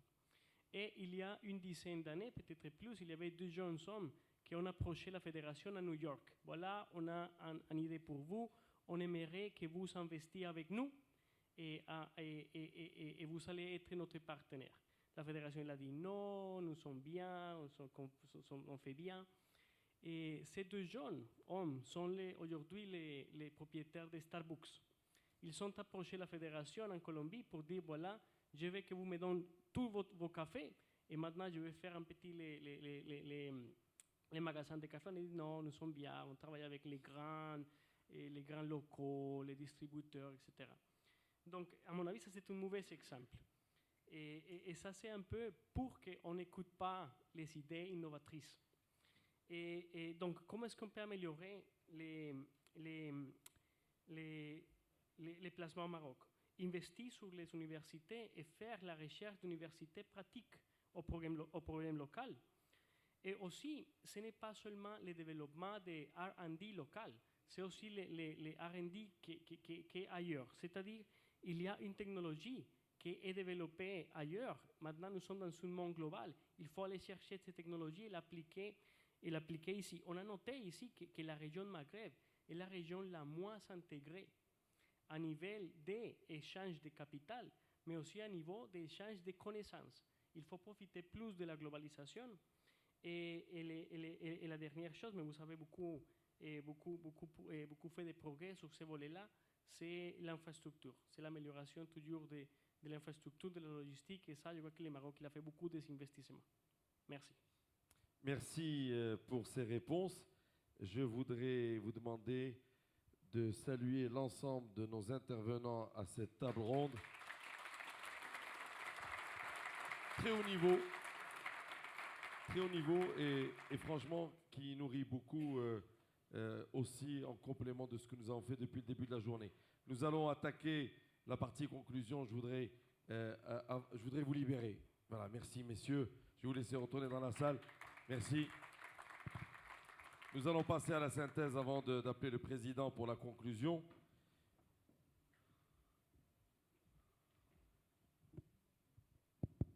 C'est bon ? Allez. Merci. Donc, je suis Adam Baïz, promotion 2009, et pour le groupe X Maroc, rapporteur de ce colloque. Donc, beaucoup de choses essentielles ont été dites aujourd'hui, et j'ai le plaisir de revenir avec vous sur quelques idées forces qui ont émergé du colloque X Maroc. Alors, ces idées forces, ces convictions, elles viennent de vous, de nos débats, de nos échanges, et simplement en 3 minutes, je vais revenir sur 3 d'entre elles.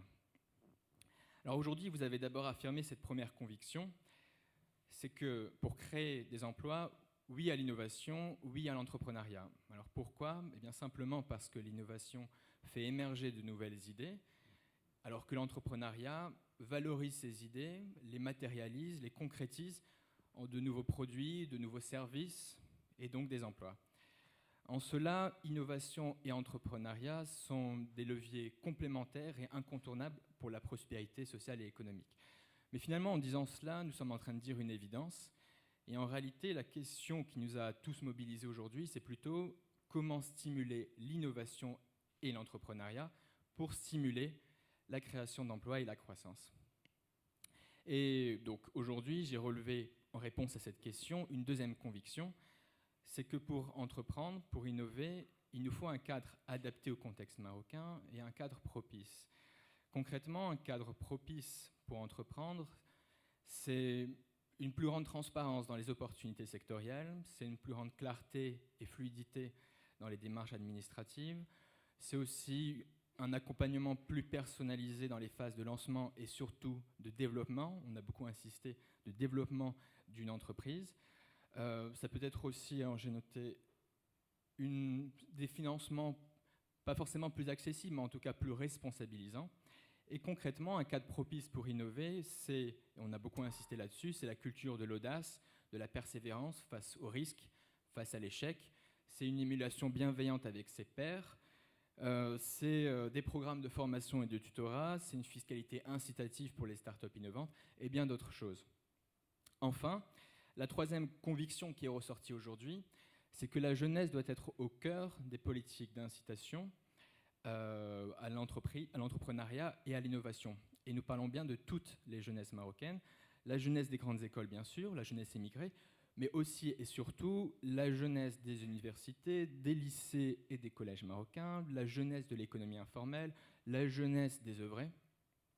Et sans surprise, c'est à travers l'école, l'université, les médias, des concours, des programmes de formation, de tutoring, que nous pouvons sensibiliser, inspirer, c'est un mot important, encourager, valoriser toutes ces jeunesses et faire émerger, comme on l'a dit, faire émerger le talent qui se cache en chacun de ces jeunes.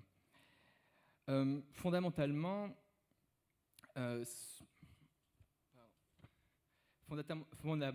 et vous l'avez compris, c'est que pour impulser l'entrepreneuriat et l'innovation à tous les niveaux de la société marocaine, ce qu'il faut, c'est avant tout un certain état d'esprit.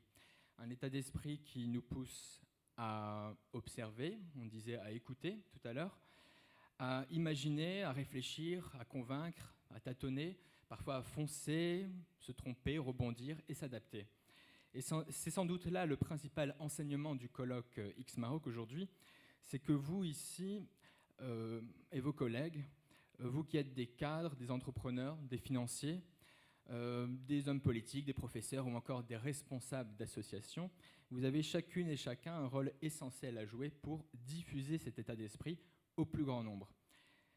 Soyez généreux, ça veut dire donner de votre temps, partager vos expériences, mettez les gens en relation et surtout transmettez votre passion à l'entrepreneuriat et à l'innovation. Merci à tous.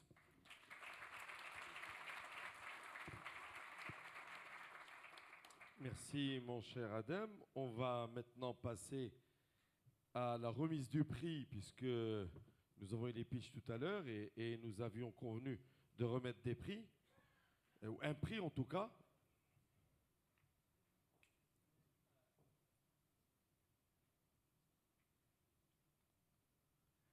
Alors, je voudrais appeler à mes côtés pour remettre ce prix le président Khalid Safir, président Kbej. S'il vous plaît, monsieur le président, venez, on a besoin de vous. C'est Hakimi, venez, s'il vous plaît, on a besoin de vous. Oui, on a besoin de vous parce qu'il faut remettre un prix. Et c'est extrêmement important de soutenir ceux qui méritent ce prix. Voilà. Alors, j'ai besoin de savoir. Tiens, viens, Temzara. Allez, parce qu'il va falloir qu'on découvre qui. Voilà. Dans le bon sens, oui.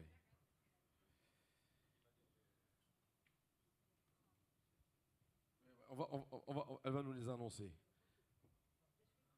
Alors, vous voulez que j'ouvre? Je vais ouvrir pour vous aider. On va commencer par le 3e prix. Ça ne marche pas ce micro, tenez, regardez. Non, parce qu'il est épuisé par la journée. Les micros, c'est comme ça. Alors, le 3e prix est... Educol, avec Nada. Elle est là, Nada?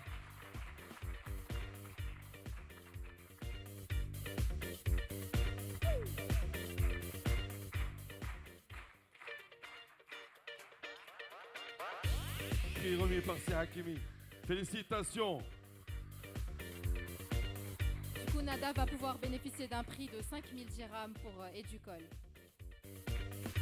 C'est génial, félicitations.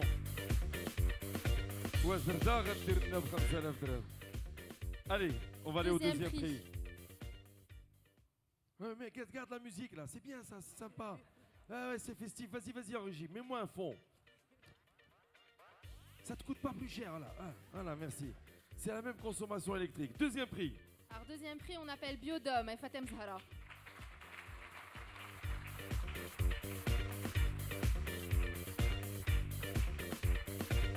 Félicitations.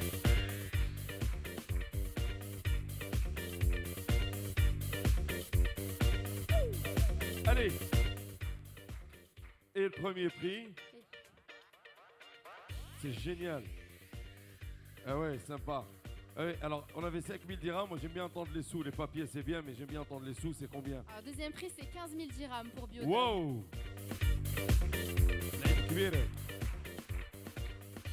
Alors. Et le 1er prix, je pense que l'applaudimètre avait donné tout à l'heure quelques indices. On va appeler Anno et Rabha.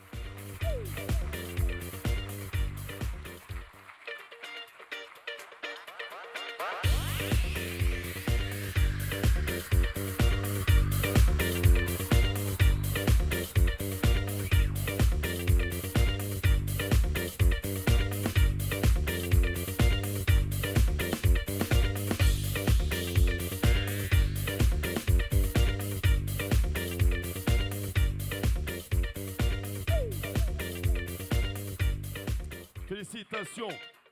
Voilà, bravo. Venez toutes les trois, venez toutes les trois. Venez les filles, venez, descendez. Là, venez. Monsieur le Président, venez, mettez-vous derrière nous. Fatem Zahra, viens là. Regarde, viens. Non, mais c'est un jury féministe. Allez, on va faire un grand sourire ensemble, allez. Il faut que tout le monde soit dans le cadre. Allez. Top, merci beaucoup, je vous demande de les applaudir.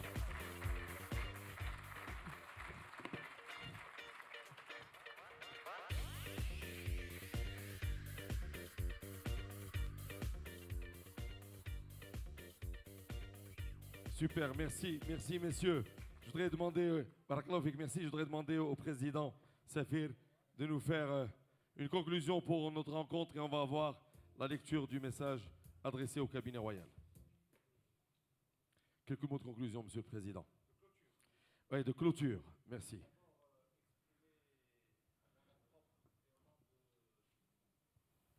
Je souhaiterais d'abord exprimer en mon nom propre et au nom des membres de l'association notre grande satisfaction de vous voir aussi nombreuses et nombreux à être restés toute la journée et à suivre ce colloque.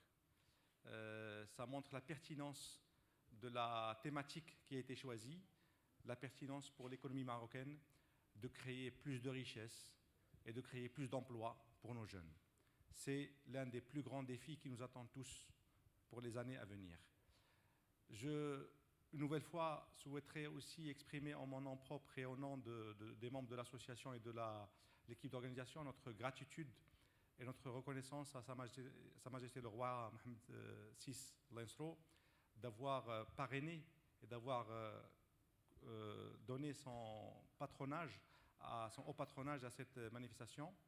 Remercier les animateurs qui ont participé aux tables rondes, les membres du gouvernement, les responsables de la Banque mondiale, de la Banque africaine de développement, de l'OCDE, de l'École polytechnique, mais aussi toutes les personnalités marocaines de divers horizons qui nous ont interpellés, qui nous ont renseignés, qui nous ont fait des recommandations sur lesquelles nous allons travailler les jours qui viennent au niveau de l'équipe d'organisation pour produire des actes de ce colloque que nous allons vous transmettre par la suite. Et tout à l'heure, dans les pauses, j'ai été interpellé par plusieurs personnes qui m'ont posé la question. Et la suite? C'est tellement passionnant. Il faudrait qu'on s'implique dans ça. Et je vous promets qu'on va réfléchir à ça aussi pour essayer de pérenniser cette réflexion et faire aboutir quelques recommandations. Donc, une nouvelle fois, merci à toutes et à tous d'être restés, d'être d'abord venus et d'être restés jusqu'à la fin. Nous vous sommes très reconnaissants. Merci beaucoup. Merci, Monsieur le Président. Lecture du message adressé au cabinet royal. L'innovation, c'est bien, c'est vital, mais il y a aussi des belles choses dans la tradition qui sont si belles. Voilà. Bismillah ar-Rahman ar-Rahim. برقية ولاء وإخلاص إلى مقام حضرة صاحب الجلالة الملك محمد السادس نصره الله. نعم سيدي أعزك الله. بعد تقديم فروض الطاعة والولاء يتشرف خديم الأعتاب الشريفة رئيس الجمعية المغربية لقدماء تلاميذ مدرسة البوليتكنيك أصالة عن نفسه وباسم كافة أعضاء الجمعية ونيابة عن السادة والسيدات المشاركين في هذه المناظرة الدولية المنظمة تحت شعار التشغيل كأولوية والمقاولة والابتكار كحلول، بأن يرفع إلى السد العالية بالله أسمى آيات الولاء والإخلاص والوفاء مقرونة بأصدق مشاعر التعلق المتين بأهداب العرش العلوي المجيد. ولقد أعرب المشاركون في هذه المناظرة يا مولاي عن امتنانهم العميق للرعاية المولوية السامية التي أبى جلالة الملك نصره الله إلا أن يكرم بها هذا اللقاء، حيث كانت هذه الرعاية يا مولاي حافزا مهما لتعميق النقاش حول النهوض بمناخ المقاولة والابتكار واستعراض كافة التجارب الوطنية والدولية في الموضوع، قصد الجعل منه قاطرة مهمة للتنمية والتشغيل ببلادنا ومحركا قويا للاقتصاد الوطني طبقا للتوجيهات النيرة والسديدة لجلالتكم والاختيارات التي رسمتموها لشعبكم الوفي ولهذا البلد الأمين.